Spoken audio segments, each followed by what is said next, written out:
Halo, assalamualaikum warahmatullahi wabarakatuh. Untuk di video kali ini saya akan membahas tentang mata pelajaran pemodelan perangkat lunak pada bab konsep dan kebutuhan sistem berorientasi objek. Kemajuan teknologi informasi dan komunikasi menyebabkan semakin banyak aplikasi teknologi informasi dan komunikasi dalam bentuk perangkat lunak yang digunakan untuk mendukung kegiatan bisnis dan kegiatan sehari-hari manusia. Kemajuan dalam bidang pengembangan perangkat lunak juga disertai dengan kemajuan bidang teknologi informasi dan komunikasi lainnya. Untuk pada bab ini yang saya bahas konsep pemodelan dan pemrograman berorientasi objek dulu. Untuk yang lain nanti di video selanjutnya. Yang pertama kita bahas dulu tentang konsep pemodelan berorientasi objek. Seperti di bidang teknologi informasi yang lain, pemrograman telah mengalami evolusi sejak teknologi komputer diperkenalkan. Berbagai paradigma pemrograman telah dikembangkan dan saat ini paradigma berorientasi objek merupakan paradigma pemrograman yang paling banyak digunakan. Paradigma pemrograman adalah cara pandang atau pendekatan terhadap masalah-masalah pemrograman yang akan menentukan suatu solusi dapat dihasilkan. Paradigma memberikan alur cara berpikir, aturan-aturan, dan batasan-batasan kepada Anda mengenai cara menyelesaikan sebuah persoalan. Sejak teknologi pemrograman diperkenalkan, berbagai paradigma pemrograman telah banyak digunakan secara luas dan mengalami perkembangan. Adapun beberapa paradigma pemrograman yang dikenal secara luas yaitu paradigma pemrograman non-struktural, paradigma pemrograman terstruktur, dan pemrograman berorientasi objek. Kita bahas satu-satu. Dari awal dulu, dari pemrograman non-struktural. Pemrograman non-struktural adalah pemrograman prosedural ketika kode program dijalankan baris demi baris sesuai dengan urutan kode program yang ditulis. Pemrograman non-struktural merupakan paradigma pemrograman yang paling awal diperkenalkan. Kode programnya terdiri atas rangkaian instruksi yang disusun secara berurutan. Setiap perintah atau statement akan ditempatkan di sebuah baris yang baru. Setiap baris diberi nomor baris atau label untuk memudahkan identifikasi atau pembacaan kode program. Berikut adalah contoh kode program yang bersifat non-struktural. Ada nomor 10 print bilangan X kuadrat X, yang 20 print titik 30 input masukkan bilangan X, print X kali X, hasil akhirnya nanti lari ke 30 ini ya. Salah satu kelemahan terbesar dari paradigma pemrograman non-struktural adalah ketika Anda harus membuat aplikasi yang besar atau kompleks, kode program akan bertambah secara masif atau besar-besaran yang menyebabkan jumlah baris program yang sangat banyak. Akibatnya, kode program akan sulit dibaca dan dipahami oleh orang lain. Dengan demikian, proses perbaikan atau pengembangan program akan sulit dilakukan. Hal ini dikarenakan perbaikan atau pengembangan harus dilakukan secara memeriksa baris demi baris tiap kode program. Seiring perkembangan teknologi informasi dengan kebutuhan akan perangkat lunak yang kompleks semakin besar, paradigma non-struktural sudah mulai ditinggalkan. Yang kedua yaitu pemrograman terstruktur. Apa itu pemrograman terstruktur? Pemrograman struktur adalah paradigma pemrograman yang memecah kode-kode program menjadi langkah-langkah logika dalam bentuk subrutin. Masalah yang timbul pada paradigma pemrograman tidak terstruktur dihilangkan dengan teknik pemrograman terstruktur. Pada paradigma pemrograman ini, kode program akan dipecah menjadi beberapa bagian sesuai dengan proses yang dijalankan. Contohnya, memisahkan kode program untuk menjalankan proses perhitungan, menerima masukan dari pengguna, dan menampilkan hasil kepada pengguna. Berikut saya kasih contoh untuk kode program di bahasa C++. Ini adalah contohnya. Beda dengan pemrograman non-struktur yang hanya diberikan angka di setiap sintaknya. Paradigma pemrograman terstruktur memberikan peningkatan yang jauh lebih baik dibandingkan dengan pemrograman non-struktural. Pemanfaatan fungsi dan prosedur yang dipisah untuk menjalankan logika atau proses tertentu membuat kode program lebih mudah dibaca dan dipahami. Selain itu, sebuah fungsi atau prosedur yang dapat digunakan secara berulang membuat proses pengembangan program menjadi lebih mudah dan cepat. Namun, meskipun dengan perbaikan tersebut, programmer masih mempunyai kesulitan ketika harus mengembangkan program yang lebih besar dan lebih kompleks. Pemrograman terstruktur belum dapat mengakomodir semua kebutuhan kompleks yang ada. Oleh karena itu, paradigma pemrograman baru mulai dikenalkan, yaitu paradigma pemrograman berorientasi objek. Paradigma pemrograman berorientasi objek adalah paradigma pemrograman yang memecah sebuah program menjadi bagian-bagian yang terdiri atas objek-objek. Ya. Ini dasar dari konsep pemodelan berorientasi objek. Selanjutnya, konsep pemrograman berorientasi objek. Ide tentang pemrograman berorientasi objek atau Object Oriented Programming atau OOP telah dikembangkan sejak tahun 1970. Namun ide tersebut baru diperkenalkan pada tahun 1980-an. Ketika itu Bjorn Storstrup mengintegrasikan konsep OOP ke dalam bahasa pemrograman C dan menyebutkan bahasa pemrograman tersebut yaitu C++.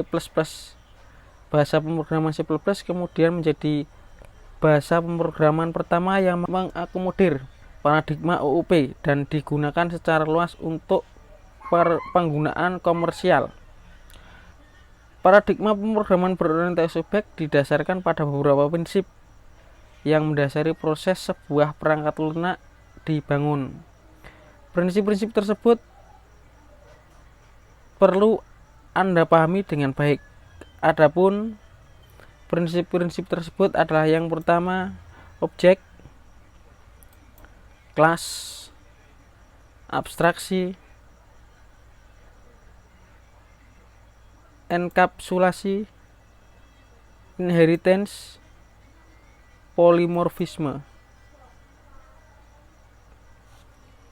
Dari 6 prinsip ini kita bahas satu-satu urut dari yang pertama, yaitu objek.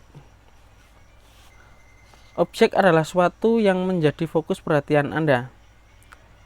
Objek juga dapat berupa sebuah benda yang sederhana seperti bola tenis, atau sebuah objek yang lebih rumit seperti pendingin ruang atau yang lain.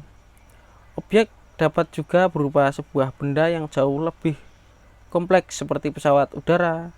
Ketika berbicara sebuah objek, Anda dapat memperhatikan bahwa sebuah objek dapat saja terdiri atas objek-objek yang lain.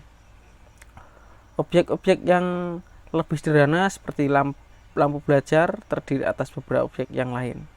Adapun objek yang lebih kompleks seperti pesawat udara dibangun dari ribuan potongan objek. Objek tersebut saling berinteraksi dan bekerja menjadi sebuah objek yang lebih besar. Konsep yang sama akan digunakan dalam pemrograman. Untuk membedakan objek dengan objek yang lain, biasanya objek dideskripsikan dengan karakteristik yang dimilikinya. Karakteristik tersebut berupa ciri-ciri fisik yang dimiliki atau nilai value yang ada pada objek. Contoh, objek bola tenis memiliki ciri-ciri berupa warna, berat, diameter. Ini contoh objek bola tenis memiliki ciri-ciri berupa warna, berat, diameter, bahan, dan harga. Karakteristik tersebut akan membedakan sebuah objek dengan objek yang lain. Dalam paradigma pemrograman berorientasi objek, ciri-ciri atau karakteristik sebuah objek disebut dengan atribut. Beberapa atribut sebuah objek dapat mempunyai nilai yang berubah ketika berinteraksi dengan objek lain atau lingkungannya. Sebaliknya, beberapa atribut akan tetap mempunyai nilai yang sama. Contoh pada objek bola tenis, kita sebut saja bola tenis apa bola kasti nih kalau sini ya. Ketika menggelinding, atribut posisi, kecepatan, dan percepatan akan berubah. Sebaliknya, untuk atribut seperti diameter, bahan, dan warna akan tetap sama. Selain karakteristik dan ciri-ciri, objek juga mempunyai identitas. Identitas adalah objek yang membedakan satu objek dengan objek yang lain yang sejenis. Jika Anda mempunyai 5 objek bola tenis, kemudian Anda mengambil salah satu dan melemparnya ke dinding, bola tersebut akan memantul di dinding dan akan kembali ke arah Anda. Anda dapat melihat bahwa yang Anda lakukan pada sebuah objek bola tenis tidak akan mengubah tingkat keadaan bola tenis yang lain. Dengan kata lain, masing-masing bola tenis tersebut mempunyai keadaan yang bebas satu dengan yang lainnya, atau tingkat keadaan satu bola tenis tidak dipengaruhi oleh tingkat keadaan bola tenis yang lain. Hal ini terjadi karena masing-masing objek bola tenis memiliki identitas yang berbeda. Selain atribut, objek juga mempunyai perilaku ketika berinteraksi dengan objek lain atau lingkungannya. Dalam paradigma berorientasi objek, perilaku objek disebut dengan behavior. Objek bola tenis jika didorong akan melinding, jika dijatuhkan ke lantai atau dilempar ke dinding akan memantul.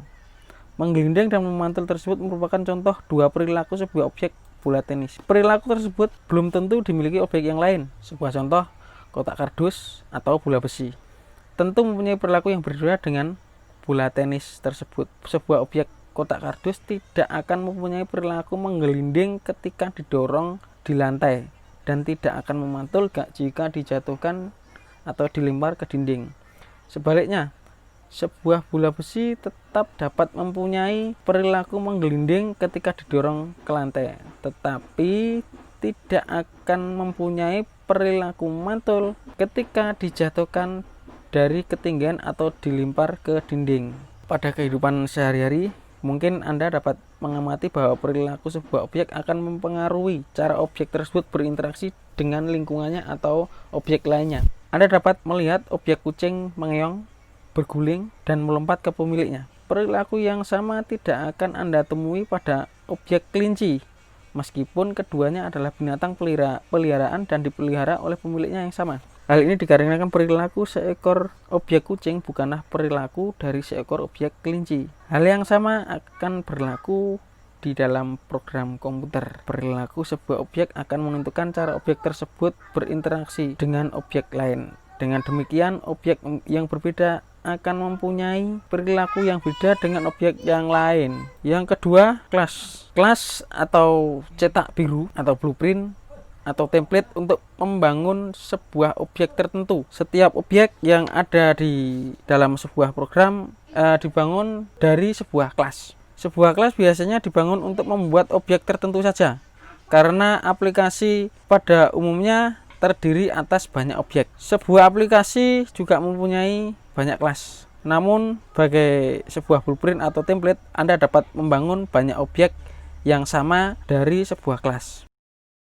Kelas juga diibaratkan sebagai sebuah cetakan pada pabrik plastik. Cetakan tersebut dapat digunakan untuk membentuk banyak barang dengan bentuk dan karakteristik yang sama. Pabrik dapat membuat sebanyak mungkin dengan barang yang sama dari sebuah cetakan. Namun jika ingin membentuk barang yang lain, harus menggunakan cetakan yang lain. Ya, ini adalah contoh dari pencetakan botol plastik. Ini contohnya ada di sini. Jadi pada paradigma berorientasi objek, sebuah kelas dapat mempunyai kelas di dalamnya. Dengan kata lain, sebuah kelas dapat diturunkan dari kelas yang lain. Konsep ini dikenal dengan istilah inheritance. Selanjutnya, yang ketiga ada abstraksi. Abstraksi adalah sebuah proses menghilangkan atau membuang sebagian informasi yang tidak penting dan fokus pada informasi yang penting saja. Jadi pada beberapa kasus, objek yang ada mungkin mempunyai banyak atribut dan perilaku. Akan tetapi, tidak semua dapat relevan dengan kepentingan Anda. Dalam hal ini, sebagian atribut atau perilaku dari objek tersebut dapat diabaikan dan Anda dapat fokus pada atribut dan perilaku yang relevan. Sebagai contoh, objek bola tenis. Jika Anda ingin mengamati perilaku bola ketika dijatuhkan dari ketinggian tertentu, atribut seperti warna bola menjadi tidak penting. Hal ini dikarenakan perilaku bola dan apa yang terjadi dengan bola pada saat dijatuhkan tidak akan berhubungan dengan atribut warna bola, sehingga atribut tersebut dapat dibuang. Dalam paradigma berorientasi objek, Anda hanya menggunakan atribut-atribut yang penting dan relevan dengan kepentingan organisasi dan mengabaikan atribut yang tidak relevan. Sebagai contoh, misalnya Anda ingin memodelkan sebuah kelas siswa yang akan digunakan pada aplikasi yang dibangun. Atribut seperti nama siswa, alamat, tempat tanggal lahir, jenis kelamin, dan nama orang tua mempunyai atribut yang penting. Sebaliknya, atribut seperti tinggi badan, berat badan, warna favorit, dan makan kesukaan adalah atribut yang tidak relevan atau tidak penting bagi sekolah. Oleh sebab itu, atribut-atribut yang penting tersebut akan diikutkan dalam sebuah kelas, sedangkan atribut yang tidak penting akan dihilangkan dari kelas. Dengan demikian, sebelum mendesain sebuah kelas, Anda terlebih dahulu harus melakukan proses abstraksi sehingga kelas yang dibangun adalah kelas yang relevan dengan kepentingan bisnis organisasi. Yang keempat, ada enkapsulasi. Proses enkapsulasi adalah proses menyembunyikan informasi dari luar pada sebuah paket dan hanya menampilkan informasi yang perlu saja kepada pihak lain. Proses enkapsulasi dapat dibayangkan seperti halnya pada kapsul obat. Berbagai zat obat dengan tiap khasiatnya dicampur dan ditempatkan dalam sebuah kapsul. Ketika pasien memakan, yang dirasakan adalah efek obat secara keseluruhan tanpa mengetahui efek dari masing-masing campuran obat yang ada. Proses enkapsulasi kelas mempunyai konsep yang sama. Informasi yang dimiliki sebuah kelas seperti atribut dan metode dibungkus dalam sebuah paket. Adapun pihak luar hanya dapat melihat atribut-atribut dan metode-metode yang diperlukan saja. Proses enkapsulasi juga sering dikenal dengan istilah data hiding, yaitu menyembunyikan data dari pihak luar. Konsep ini dilakukan dengan tujuan menghindari intervensi pihak luar pada objek yang ada. Konsep ini juga memberikan kebutuhan kepada pengguna karena tidak perlu direpotkan berbagai atribut dan perilaku yang tidak relevan ketika berinteraksi dengan sebuah kelas. Sebagai contoh, Anda mungkin pernah menggunakan setrika untuk menyetrika pakaian. Anda dapat mengatur panas yang dihasilkan dengan mengatur knob pengatur suhu dan menggunakan plat panas di bagian bawah untuk menyetrika pakaian. Ada banyak perangkat yang ada di dalam setrika, tetapi demi kemudahan pengguna hanya berinteraksi dengan bagian-bagian tertentu saja. Selain mencegah kerusakan pada setrika karena pengaturan dan intervensi yang tidak tepat, hal ini juga dilakukan untuk kemudahan dan keamanan pengguna. Intervensi ke bagian-bagian tertentu dapat menyebabkan kerusakan perangkat dan membahayakan pengguna. Konsep yang sama digunakan ketika mendefinisikan sebuah kelas. Kelas didefinisikan dengan atribut dan metode tertentu yang dapat diakses oleh pihak lain dan menyembunyikan sebagian atribut dan metode yang dimilikinya. Dengan demikian, pengguna hanya dapat merubah atribut yang diizinkan untuk diubah dan menggunakan metode yang diizinkan untuk digunakan. Yang kelima, ada inheritance. Inheritance itu adalah konsep menurunkan sebuah kelas dari kelas yang ada. Konsep ini memungkinkan sebuah kelas menggunakan sebagian atau seluruh atribut atau metode yang dimiliki oleh induk dari kelas yang diturunkan. Dengan menggunakan konsep ini, kelas yang ada dapat dikelompokkan ke dalam kelompok kelas yang memiliki kesamaan karakteristik dan ditempatkan dalam sebuah kelas induk. Sebagai contoh, Anda ingin membuat kelas untuk properti yang dijual. Sebagai kelas induk, Anda dapat membuat kelas properti yang mempunyai nilai atribut nomor sertifikat, lokasi, nama pemilik. Kelas properti tersebut dapat menurunkan atribut ke kelas lain seperti kelas rumah, kelas tanah, ruangan bisnis, dan gedung bisnis. Semua atribut yang ada pada kelas properti akan dimiliki kelas yang lain. Setiap kelas dapat mempunyai atribut tambahan menjadi milik sendiri dari kelas tersebut. Jadi contoh paparan gambarnya seperti ini. Konsep ini memberikan banyak kemudahan ketika sebuah model diterjemahkan ke dalam bentuk kode program. Inheritance memungkinkan kode-kode program digunakan secara berulang untuk mendefinisikan kelas yang berbeda. Hal ini akan memudahkan ketika harus melakukan perubahan, pemeliharaan, dan pengembangan program. Jika pengembangan program atau perubahan yang ingin dilakukan, pengembangan program dan perubahan tersebut hanya perlu dilakukan pada bagian-bagian tertentu saja. Yang terakhir adalah polimorfisme. Polimorfisme berasal dari dua suku kata yang berasal dari bahasa Yunani, yaitu polis yang berarti banyak dan morfis yang berarti bentuk. Polimorfisme dapat diartikan mempunyai banyak bentuk. Sebagai contoh, seekor objek kucing mempunyai perilaku menggoyang-goyangkan ekor, mengeong senang, mengeong marah, dan sebagainya. Ketika berinteraksi dengan pemiliknya, objek kucing akan menampilkan perilaku menggoyang-goyangkan ekornya dan mengeong senang. Sebaliknya, jika bertemu dengan orang yang tidak dikenal, merasa terancam, objek kucing akan berperilaku mengeong marah. Sebuah objek dapat mempunyai banyak bentuk perilaku. Dalam konteks pemrograman, polimorfisme dapat diartikan bahwa sebuah kelas dapat mempunyai banyak bentuk. Dengan kata lain, sebuah kelas dapat menampilkan atribut-atribut yang berbeda atau behavior yang berbeda ketika berinteraksi dengan lingkungan atau objek yang lain. Hal tersebut tergantung pada keperluan dari interaksi objek tersebut di dalam pemrograman. Untuk video kali ini sampai di sini dulu. Next video ke depan kita bahas materi yang lain. Terima kasih. Wassalamualaikum warahmatullahi wabarakatuh.